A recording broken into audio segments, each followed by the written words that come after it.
More than carnivals and funnel cakes, the Nebraska State Fair is all about agriculture. Straight ahead on NTV's Grow. We had the fair because of agriculture. We'll have a look at what's new at the Nebraska State Fair, including crops grown right on the grounds. Plus, a major agribusiness suffers more layoffs. How low corn prices are hitting the Grand Island workforce. Plus, no mystery meat here. Thayer Central beefs up its school lunch thanks to local cattlemen. And with school back, we'll tell you how many new FFA chapters there are across the state of Nebraska. On location at the Nebraska State Fair, Grow starts now.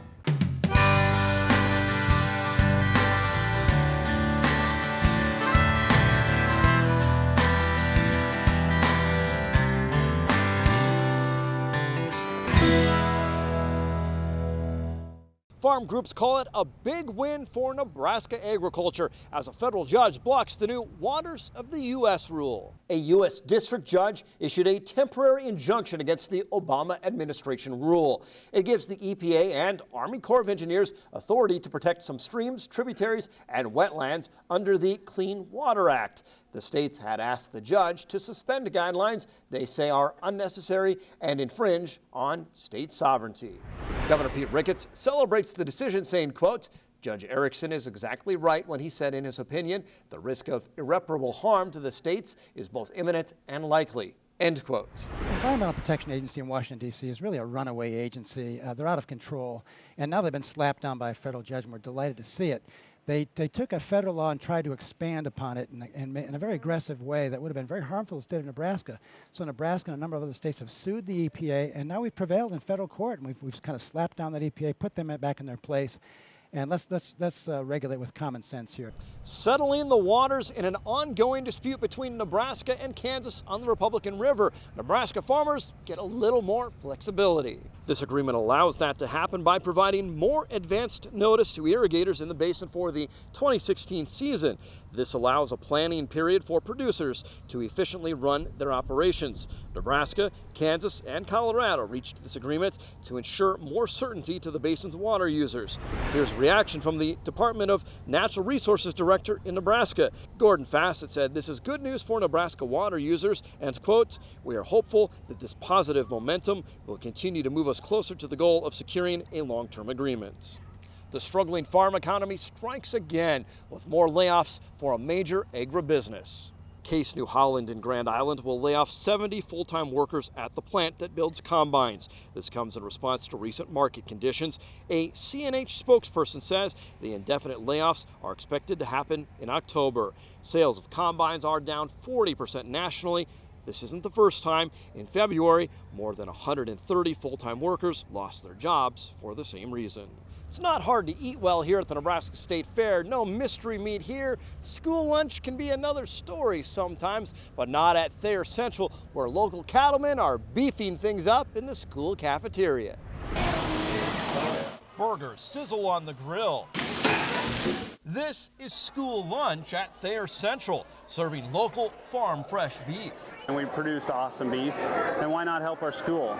Months after Rob Marsh got the idea to start the Titan Beef Boosters, dozens of cattlemen have donated to the cause. It just keeps skyrocketing, you know, this person calls, and it's just really been great.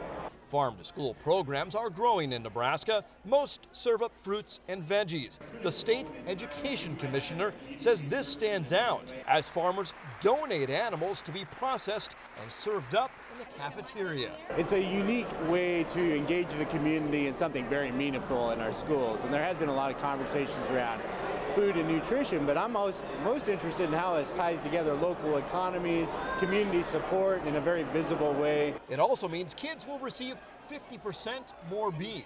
Pretty sad to see the changes that were introduced in the school lunch program and getting away from a protein diet, and it's great to see these folks here doing something about that. As much as school lunches are maligned, cattlemen say it's giving kids a tasty and nutritious meal. Beef is the best protein out there. We want our kids to have it.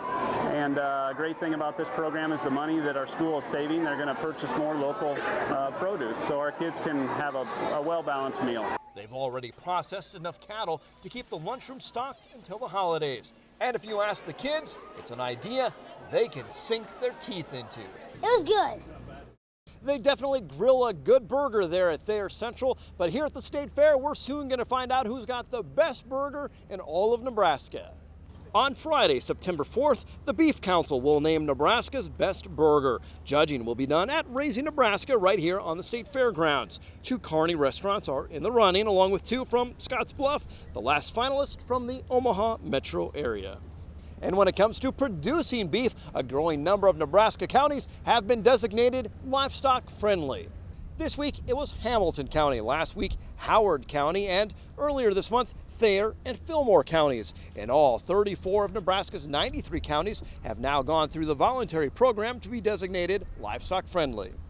We see more communities interested in livestock being part of the backbone of that community. It creates jobs not only in the industry, but trucking, veterinary, nutrition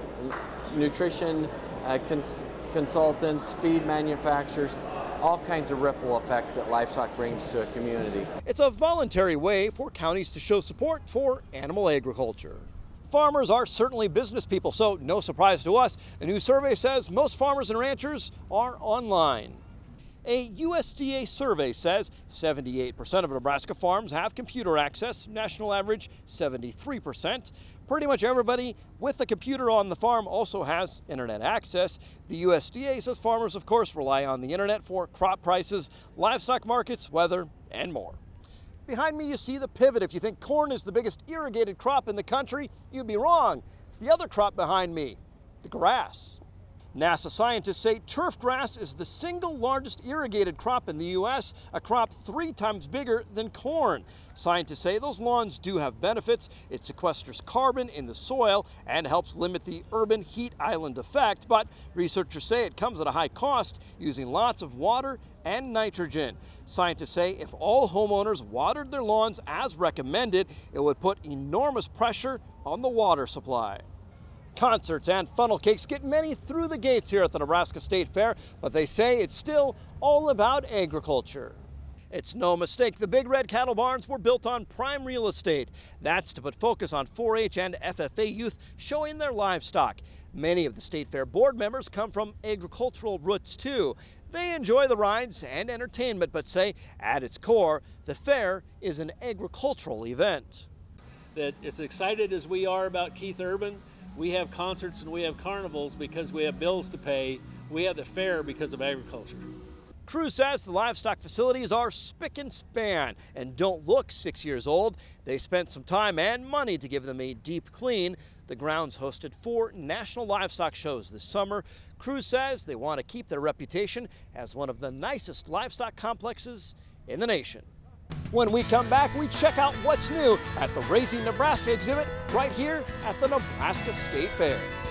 Hi, I'm Janine Anderson from Virginia, Nebraska. Come out to the 2015 Nebraska State Fair and support the 4-H and FFA Youth Dairy Cattle Show exhibitors. Thank you.